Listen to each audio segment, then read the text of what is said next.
Seeing Professor Hodermarska's name pop up on my phone was like seeing Taylor Swift at Marshall's.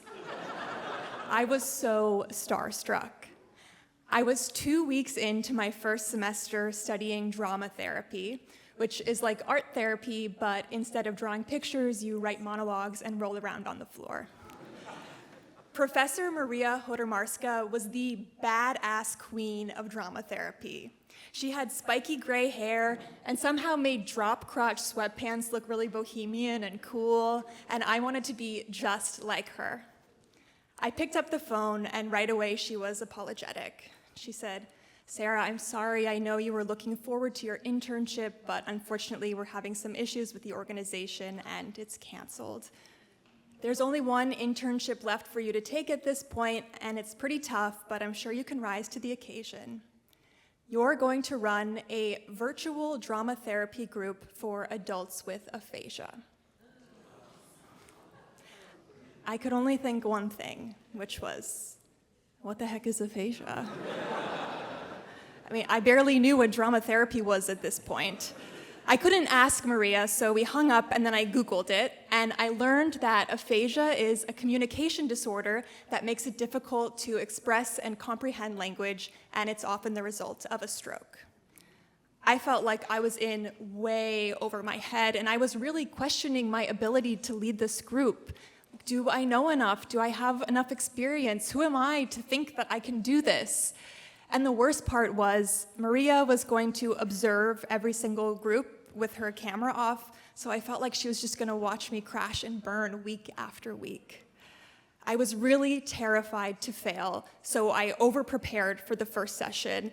I scripted everything so that it was impossible to veer. And I logged into our first session, and I met my group members. They were 6 seniors from across New York City. Some of them could speak in full, choppy sentences, some of them could say a few words, and some of them couldn't speak at all. We sort of stumbled through that first session, and it went okay, so I kept over-planning until a few weeks in, I got another call from Maria. And she said, "You have an improv background, right?" And I said, "Yes." And she said, "I think you should do improv with them." And I thought that sounded like a terrible idea, but this was Maria, goddess of drama therapy, so I said, "Okay, I'll plan something." And she said, "No, don't plan, just trust yourself." At this point, I'm still really questioning my ability to do this. How can I trust myself if I've never proven myself? But I listen to Maria, and I show up to the next session without a plan. And I say, "Okay, can I get a suggestion of a location where we could set a scene?" And Eric, this really sweet, soft-spoken older man, said, "Woodstock." And I said, "Great. What should we do at Woodstock? Should we listen to music or should we dance?" And there was a long pause. And then Susan, this tough Brooklyn lady, went, "Drugs." All of a sudden, the group was more animated than I had ever seen them. Sweet Eric is going, "Drugs, yes, drugs." Everyone's going, "Drugs, drugs." One woman who couldn't speak at all pressed play on her tablet, and a robotic voice went, "I would also like to do drugs at Woodstock." I felt very aware that Maria was watching me with her camera off, but the number one rule in improv is to say yes and, so I went with it. We spent that entire hour pretending to try every single drug at Woodstock. And when we ran out of drugs that we knew, we started making up new drugs. They were all having a lot of fun, and I was too.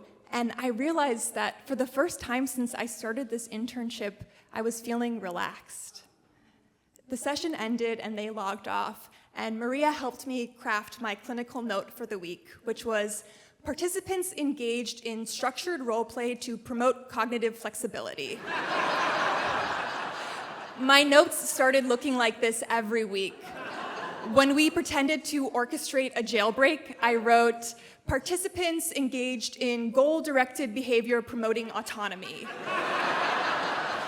When we pretended to be a group of sorority girls on a murder spree, I wrote, "Participants practiced collaborative decision-making." I fell so in love with this group and with this work, and I ended up staying at this internship for the rest of my time in grad school. And now that I'm out of school, I run a free virtual improv group for adults with aphasia across the country. And I've also conducted clinical research on the use of improv when working with patients with aphasia. Thank you.